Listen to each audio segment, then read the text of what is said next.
Pour les gens qui entrent en difficulté dans la relation avec le cheval, je dis souvent que si on continue à faire ce qu'on a toujours fait, on va continuer à obtenir ce qu'on a toujours obtenu. Donc peut-être c'est un moment de regarder les situations différemment et faire un travail ce soir, de se remettre en question et dire « Ok, qu'est-ce que j'ai besoin de faire pour aider mon cheval ?»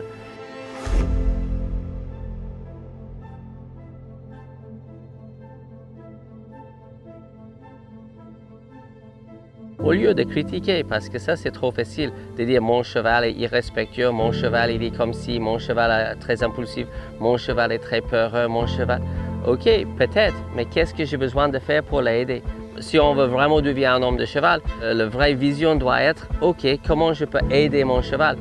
On est dans le 21e siècle, il faut avoir une équitation qui est acceptable sur le plan, surtout sur le plan éthique. L'homme, il voit son objectif, il va direct. Le cheval, c'est différent. Il faut aider le cheval pour que cet objectif devienne le sien.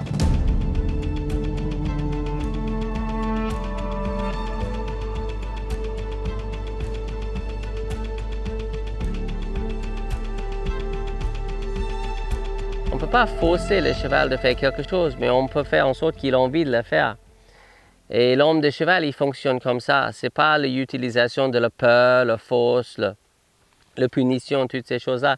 C'est vraiment comprendre comment faire en sorte que mes objectifs deviennent les objectifs de mon cheval. Et d'aider les gens de devenir les hommes de chevaux, bien sûr des femmes de chevaux également. C'est un objectif. Si je dois savoir ma raison d'être, je pense que c'est là-dedans. C'est aider les humains à aider les chevaux. Même le milieu équestre, globalement, peut se mettre en question et dire « Ok, est-ce que c'est éthique, est-ce que c'est correct ce qu'on fait ?»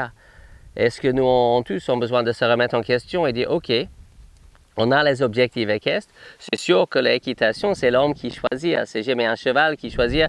Quand je suis grand, je vais faire l'équitation. » Ça, c'est l'homme qui prend le choix de faire l'équitation. Mais comment on peut rendre ça le plus acceptable et le plus éthique pour le cheval? Parce que dans le 21e siècle, on va être obligé. Les extrémistes, les intégristes, la question va être posée. Est-ce que c'est bien de monter un cheval? Et je pense que si on est dans une vraie recherche éthique pour le bien-être de l'animal et la compréhension de l'animal, et on est capable de prouver que mon cheval est bien dans ce que je lui demande, je pense qu'on peut tout à fait montrer, prouver, expliquer que c'est tout à fait éthique. C'est difficile de mesurer, en anglais on parle de happiness, le cheval heureux. Et c'est difficile de mesurer ce genre de choses. Le stress, le mal-être, on peut mesurer avec prise de sang. De différentes manières, on peut mesurer le stress. Mais est-ce que mon cheval est heureux? Et je pense que le plus grand cadeau qu'on peut donner à un cheval, c'est de comprendre et d'être compris. Que le cheval pouvait comprendre l'homme et l'homme pouvait comprendre le cheval. Mais à la base, le boulot, ça commence avec l'homme. C'est l'homme qui doit faire l'effort de mieux comprendre son cheval. La société d'aujourd'hui ne veut pas accepter la cruauté. On ne peut pas punir, frapper, faire. Il y a un siècle peut-être, parce qu'on ne savait pas mieux faire, mais pas aujourd'hui. Maintenant, on sait que de punir un animal pour un comportement déjà passé, l'animal ne peut pas raisonner, son cerveau n'est pas adapté à la raisonnement de bien comprendre cette punition. Donc il faut vraiment que l'équitation reste en évolution, et en évolution avec la recherche scientifique. Plus de science amène un autre niveau de conscience qui amène les gens vers un résultat qui est plus en harmonie avec le cheval et moins contre lui. Et je pense que pour beaucoup de gens dans le milieu équestre, particulièrement aujourd'hui, on est plus en plus à la recherche d'une relation où chacun comprend l'autre, où il y a plus de compréhension, il y a une communication qui est plus claire, il y a plus de confiance. Un niveau de contrôle, absolument, mais pas un niveau de dominance. C'est plutôt comment je peux faire en sorte que le cheval, moi j'ai le contrôle de mon cheval, mais le cheval a l'impression de gérer sa situation.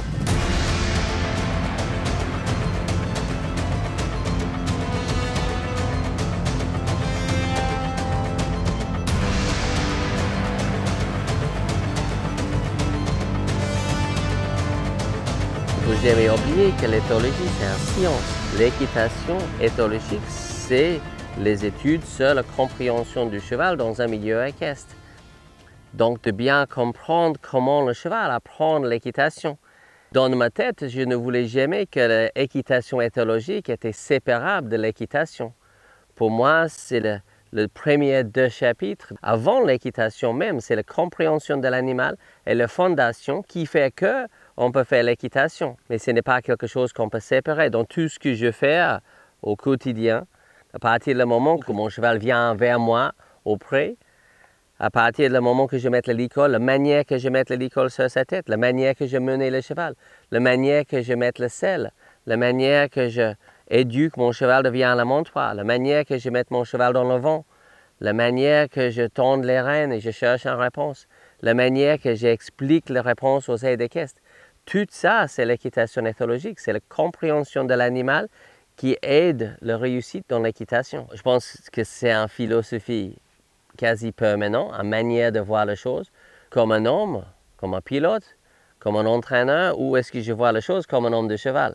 Et la manière de voir les choses d'un homme de cheval, c'est pas pareil. C'est de voir les choses au travers des yeux de son cheval, de voir la perspective du cheval et faire, OK, comment je peux aider le cheval de voir les choses différemment? Au lieu de travailler contre le cheval ou contre sa nature, de travailler avec sa nature. Il faut d'abord comprendre sa nature. Mais de dire que je fais l'éthologie 3 fois par semaine n'a aucun sens. Ça veut dire que parfois je travaille avec la nature de mon cheval, avec sa manière d'apprendre et comprendre.